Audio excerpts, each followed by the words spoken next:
Uneno Color TV. Color TV machiegni pacho. Ma e odwa.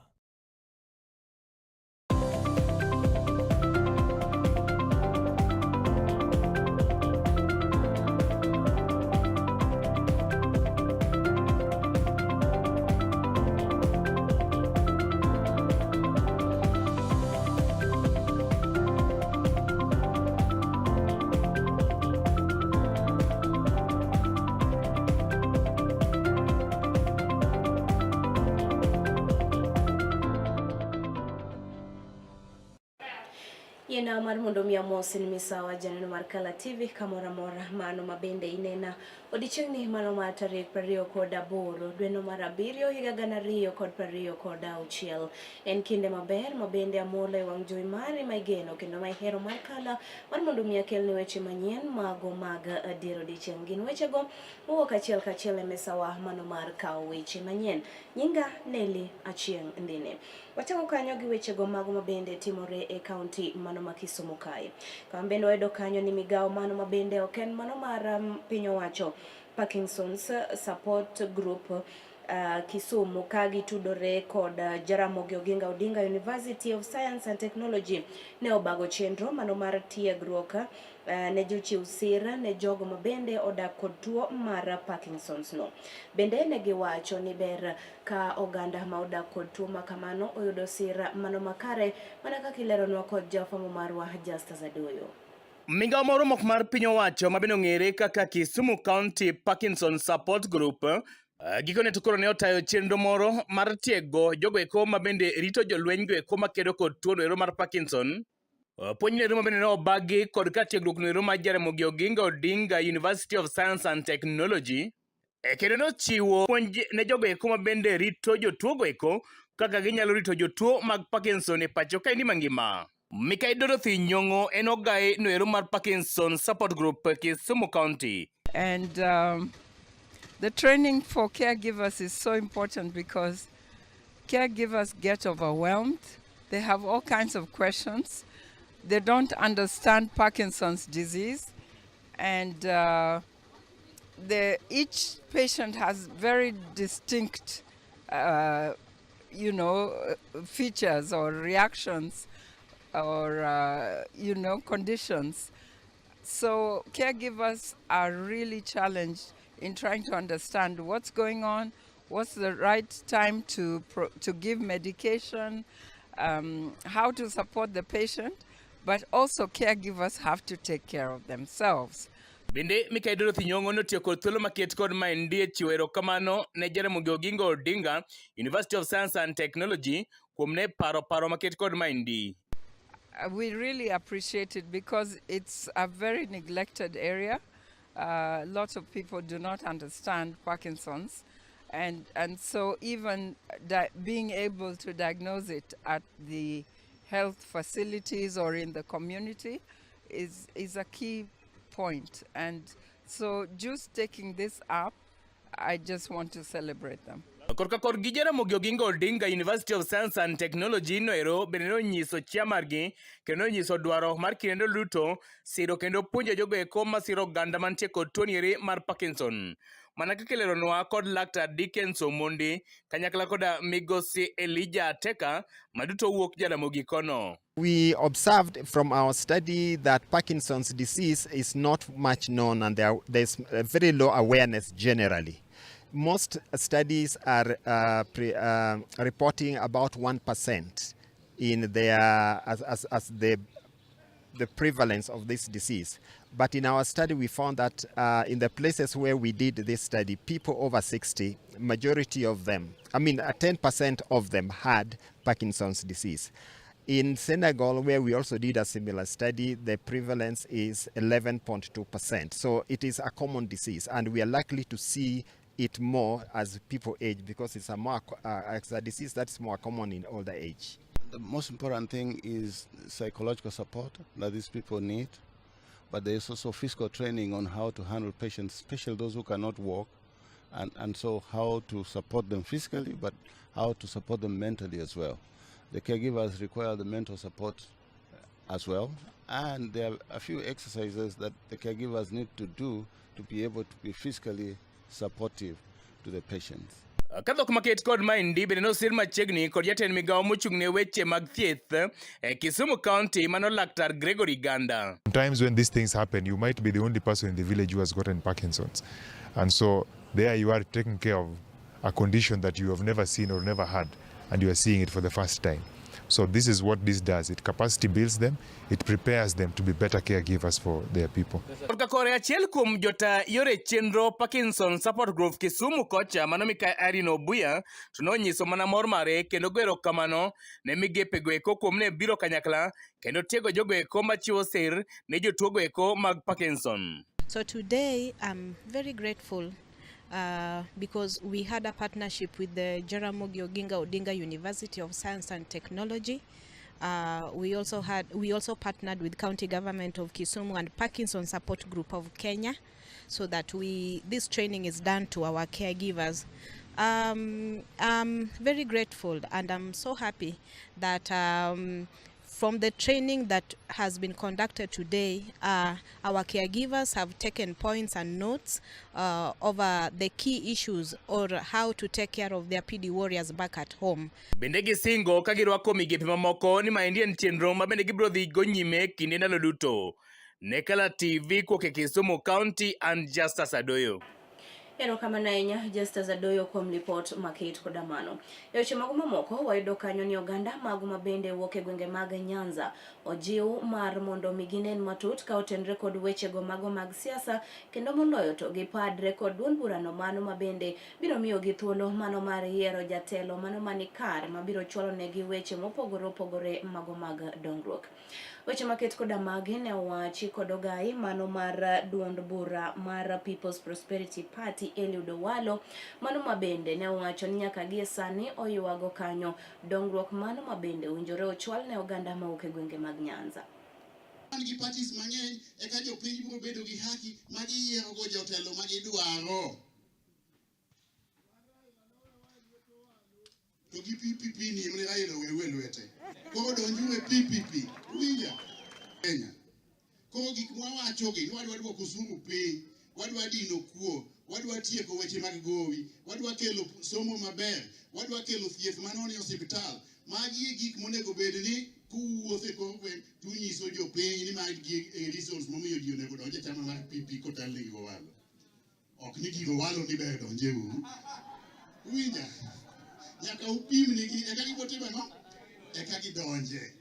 Okamano to adwaro jochung' manie kore kuondegi adwaro ni udonje Tony winja gokelo you are like younger brothers to me donjure party mar PPP onge gima urito nikech mae nie party manyalo kelo dongruok mar adier.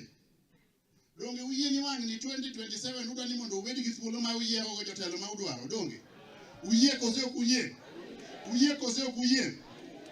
to ung'eyo jotelo monego ugone gi kura. Udwa ni wang' ni une mugoni uyiero jatelo mogone kura kosidwa no siemnu ni mae ng'ama udwaro. Ere jo moyie ni dwa ni mondo obed gi thuolo mar yiero jatelo ma gidwaro. Positions duto te ere jo moyie. Kara donjure People's Prosperity Party.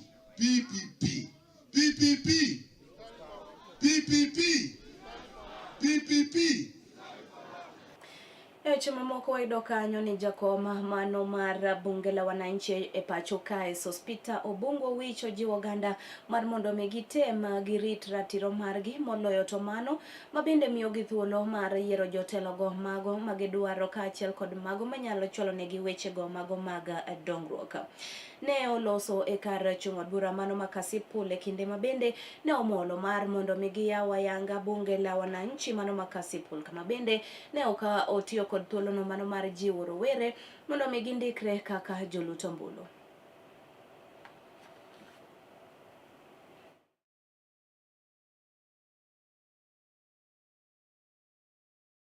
Odiochieng' ma kawuono antiere e Kasipul constituency kendo agenda maduong' mabiro ne ka en ni mokwongo wadwa ni mondo wa launch bunge la wananchi mar Kasipul officially mondo compete gi other networks mag bunge la wananchi manitiere e Kenya. Ber chaka biro ka mondo wachak wanyis jo Kenya ni platform mar bunge la wananchi e platform makonyo jopiny e weche mag civic engagement, manyiso jopiny ni en ratichgi mar goyo ombulu, ni ka ok igoyo ombulu to ng'atno moyier mar aracha kata ng'atno matije rach e loch ma entiere no iwacho ni imbi wuon i-participate e yiero ng'atno mar aracha nikech ne ok igoyo ombulu. Kendo wawacho ni Kasipul constituency ma osebedo ka nitiere rada mar media seche duto te kiwacho ni lweny otimo nduoko, ni koro chopo sama kwe nyaka koro bede i Kasipul te, nikech ka Kasipul bedo affected to Kenya bedo affected to wan bende wabedo affected. Therefore peace must prevail in Kasipul constituency. An iluonga ni Kenneth Odhiambo, Speaker mar Kasipul bunge la wananchi. Oketnwa siro ka mar pidho yien ma wangisogo sirikal kendo wakwage ni giyie mondo gimiwa teko, gimiwa lwedo, gimiwa resources mondo wakonyre kodgi e rito alwora machalo kaka pidho yien e skunde, osiptende kod chiefs camps te ma area ma Kasipul ka. Ginyinga iluonga ni Eric Odongo, an majority leader e bunge ma Kasipul. Wabiro ka odiochieng' ma kawuono ka wan gi nyasi e Dole Center West Kasipul ka. Wabiro gi president marwa mondo mi kawuono onyonwa bunge ni officially mondo mi ochak bedo ni en gima timore kendo ng'eye kendo en gima dhi mbele. Kendo wakwayo ogandawa ni giyie mondo mi gibed achiel kuom grubni malando kwe kamoro amora. Kaluwore bende gi siasa mabiro ni wuok oko mondo mi wang'isgi maber ni yiero ok en a do or die game. En gima itimo, it's just a competition. Maji compete at the end of the day ng'amoyombo emiyungo lwedo. Omiyo wakwero ni samoro amora ma wabedo ni wan gi josiasa weka wang'e maber ni maendeleo bende onego bed ni watimo.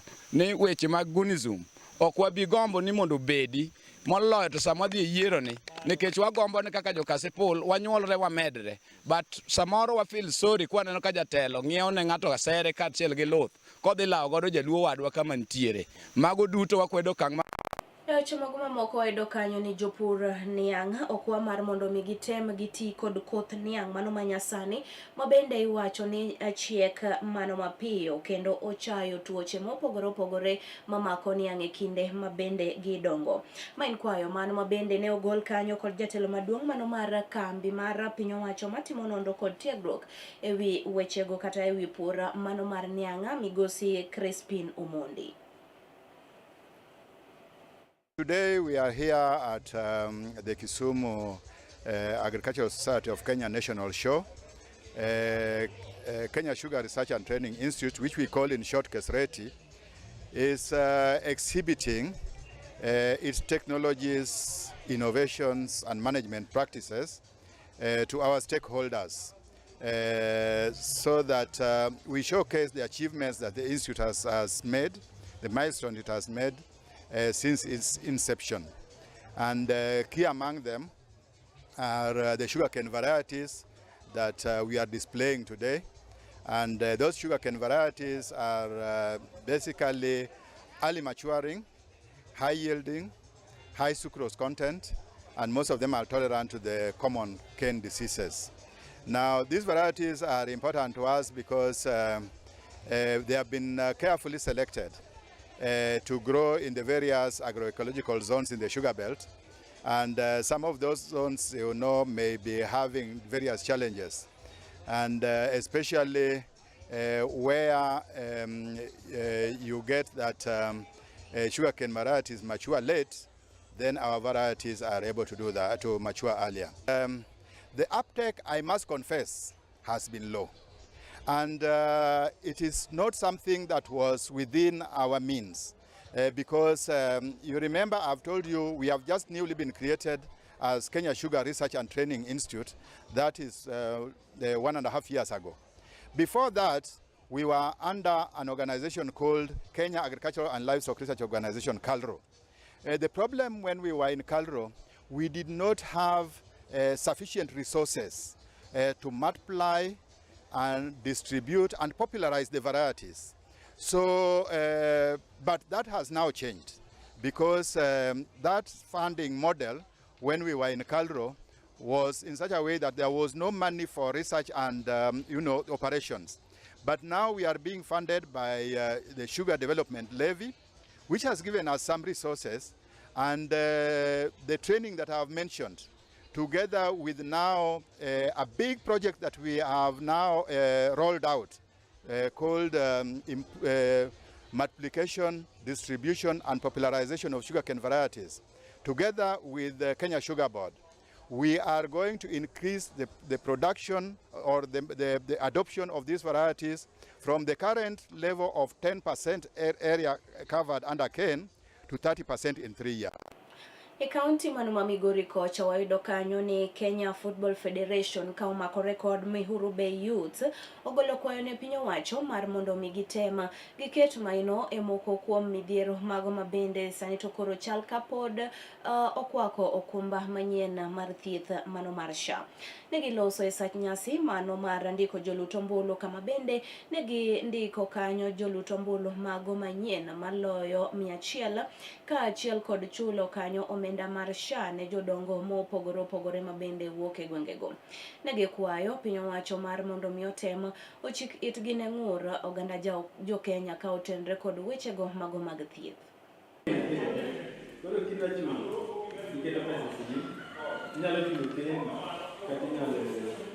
Hii tulikuwa na mpango na kuandika watu wa SHA na mpango wa kuandika watu kwa kura. Naona wazee hawana wajui mambo ya SHA. Sasa tulianza hii mpango kama youth, tutembee kwa hao wazee, tuwaite. Tuliita wazee kama hao wazee wetu, unapata wengine hawana hata fedha ya kujisaidia. Sasa hii mpango itawasaidia juu mheshimiwa wamewalipia 1 year. 1 year mtu akikulipia, hata sisi wenyewe tutaona hao wazee wenye hawajiwezi, sisi kama mayouth tutawasaidia. Nilikuwa naomba tu serikali na viongozi wetu wenye wako juu wasikue wanatutumia tu kupigana mara kufanya mambo mbaya, lakini ikifika mahali yenye tunaweza saidia vijana wetu hawataki kukuja, na ikifika mahali ya kupigana wanatuita. Hii mambo tumekataa kabisa. Tulikuwa tunataka vijana wetu wapate kura kama sehemu huku kwetu Nyatike unapata kura tujapata sana. Pionda Mount Kenya wanajiringa juu wako na watu wengi. Sasa tumeanza hii mpango Nyatike mzima tunataka vijana wachukue kura. Aden Duale. At times you accept the mistake, then you rectify. There are some issues with the SHA issue. At least you find it in yourself, with your people, in the ministry you adjust where there are loopholes. So that when our mothers, our elderly mothers and fathers seek treatment, at least they be considered, being that they are paying their SHA. Yena mar mondo mi agamo ya kikidhi mabor bang' thuolo machuok aduoka kod weche mamoko.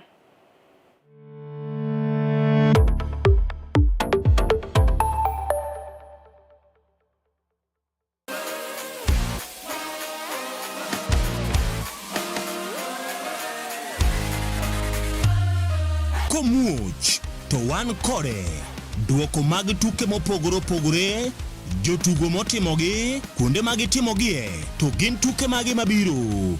Mano emomiyo wan ka e chenro mar chal pewe tudri kodwa wuok tich nyaka tich abich saa 11 mar midhiambo nyaka saa 12 mar midhiambo, kama wanyisi motimore e pewe duto mana e Kala TV.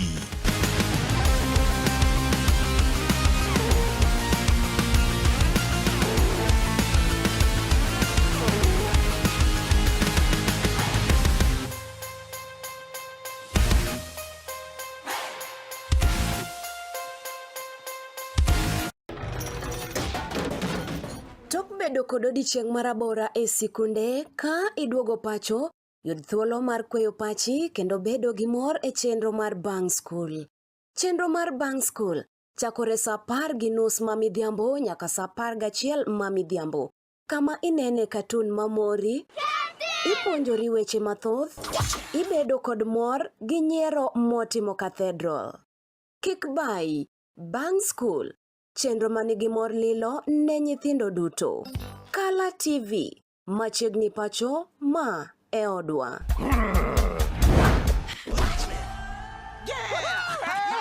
I've fallen and I can't get up.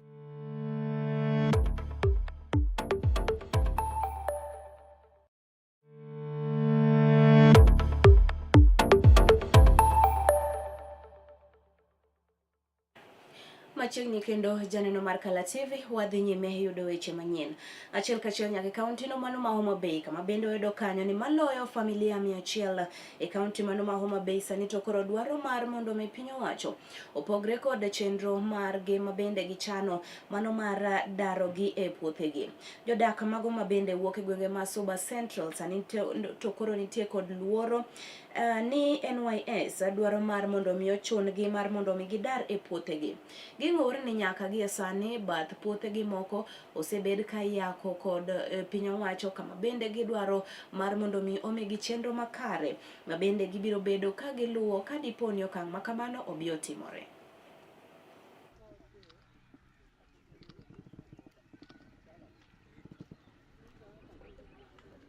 Tunasikia prisons wameingia tena, wako partnership na NYS. Tena wanasogeza tena watu wanaingia kwa mashamba za watu. Tena naona tu ni ile mateso ambayo tulipitia ndio tena tunaenda kufanya nini? Tunaenda kupitia. Na wale wanasiasa wako MCA, MP, governor, senate, women rep na president yupo na kadhalika. Hatutashirikiana nao na hiyo siasa yao ya 2 term. Mimi naona kama ni vizuri wasisonge hapa na hiyo mambo yao ya 2 term.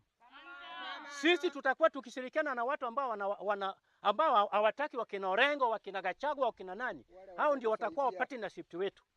Hao ndio tutashiriki nao. Wananchi wa hapa wako gangari. Saa hizi tuko gangari. Tumenyanyaswa sana. Na mimi naomba kama sio hivyo serikali iingilie kati, isaidie vita iliyoko kati yetu na prison na NYS.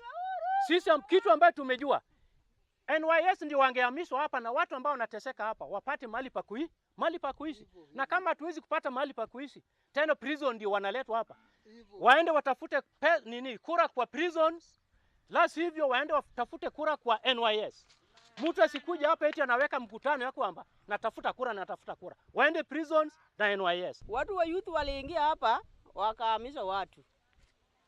Tena sasa watu wa youth tena wameleta prison.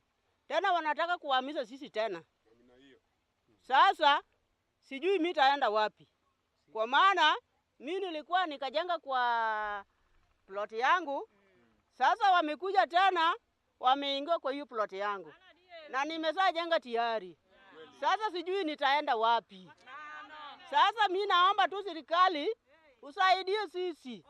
Sisi tumekwama. Hakuna mali mimi naenda. Nimesha kuwa mzee. Hata nguvu ya kujenga hakuna. Sasa hawa wananchi wanalia. Wanataka wajue ya kwamba eti mipaka yao iko wapi kati ya NYS, Kenya Wildlife Service na ya prison, ya magereza. Wanataka ikae wapi. Sasa mimi ningependa kusema ya kwamba tunapatia serikali siku 7. Tunataka majibu kutoka kwa serikali. Ningependa nijue notisi inatakikana itolewe kwa siku 14. Je, hii notisi wananchi walipata ama hawakuipata? Pili, tunataka tujue land register mhusika alihimiza wananchi, area chief alihimiza wananchi, assistant county commissioner aliambia wananchi ati kulikuwa na mpango ambao unaendelea kuangalia mpaka katika eneo bunge la Suba Kusini. Eche magoma moko wayudo kanyo ni jonyuolo kwa mar mondo mi gitem gibed machiegni kod nyithindgi moloyo to e kindegi mago mabende gintiere rusa ka gipuonjogi kendo gihoyogi kaka achiel kuom yorego mago mag ketogi machiegni. Kwayo ni ne obiro ka oluwore kod cases mago mathoth mano mabende ne onenore e tam mano mar 2 kama bende jopuonjre ne thoro wang'o sikunde ka achiel kod bedo gi onge mano mar luor e kindgi. Bende okwa jonyuol mar mondo mi gitem giho nyithindo kendo gineni weche duto ni kare kindegi mag rusa. Gikone koro to mine miche gi miche mawuok e gwengego mag Ochuna ahinya to wuodno mag Kalere kar chung od bura manyateke koro to noyudo sir mag omenda kendo mabiro konyogi e wechego mag timo ohala kaka yo achiel mar ting'o nweng'o margi makinde ka kinde. MCA Mama Kalda Ukisikiza maredio ama muende kwa ofisi muone statistics ambazo siko hapo. Ile maneno ya defilement ya wasichana wetu wadogo. Na tena kuna wengine wameanza kudefile Gikone koro to mine miche gi miche mawuok e gwenge go mago chuna ahinya to wuodno makalere kar chung bura manyateke koro to noyudo sir mag omenda kendo biro konyogi e weche go mag timo ohala kaka yo achiel mar ting'o nweng'o margi makinde ka kinde. MCA ma Makalda Kanyarwanda Migosi Felix Okwany ma bende en jang'wel arokoma kar chung bura manyateke koro to nowuok oko mar siro mine gi eki ka oyango ni thoth mine gin jogo ma bende Kawuono Kadika Girls more as a community mar Kadika Girls kum organize gima kelo school te mondo mi wa share e kitwa gi timbewa mar oganda mar Kenya to kata mana beyond Kenya. Atimo mos janeno mar Kala TV kuom ng'ikruok mano mar duol no to kata kamano e report mano mabende wayango ni gie sani mowuok e county mano ma Migori wayudo kanyo ni e kinde nyasi mano mar kido kod timbe mago mag ogenni e sikul mano mar Kadika. Japuonja maduong' e sikul no Mikai Roslyn Ochieng ne oyango ni chenro makamano miyo nyithindo riwore kendo bedo gi kwe gino mabende miyo gi somo e yono mano makare. Okwayo jonyuol mar mondo mi ojiw nyithindgi e kindegi mabende gintiere rusa. Kawuono Kadika Girls more as a community mar Kadika Girls kum organize gima kelo school te mondo mi wa share e kitwa gi timbewa mar oganda mar Kenya to kata mana beyond Kenya. And my watimo kaka school mondo mi wakel ogendni mopogore ma are represented mantiere school ka mondo mi giluorre. Mar ariyo mondo mi ging'e ni jomoko go bende gin mana ji kaka gin kendo gin bende nitie achiel ariyo ma ginyalo kawo kuom ogendni moko. To moloyo duto wagombo ni kama orumo to mondo mi wakel unity riwruok e school mondo mi kata bende ka giwuok oko mar school to gibed jogo eko manyalo dak go oganda mamoko e yo makare. Yes. Nyithindo moseka matimo gini oko. Nitie nyithindo moko ma wasebedo godo no negi gi timbegi mane gin godo mabecho kata talents mane gin go kendo koro ne okawgi mondo gidhi mbele mondo tiegi mondo gidhi mbele gi gik mane jogo neno kuomgi kendo gidhi maber kuon ma gintiere. Wasebedo ka watimo higa ka higa to pok watime kiwango ma watime kawuono probably nikech jok mane wayudo as mane organize nwa the day. Koro wang'ni aparo ni jok mwayudo otimo maber moloyo jok mosebedo ga katimo. And school bende nyoidhe ngas machielo mar national school. Koro dwaher ni mondo gik ma watimo kaka Kadika bit academics korka somo kata bed mana gik machalo kamagi koro mondo otimre madwaro mo gi nying school. Gikanyo bende madkele giko mar mi weche manyien mago mag adier odiochieng'. Kamano kuom rango weche gi oriti masani nyinga Nelly Achieng' Ndine.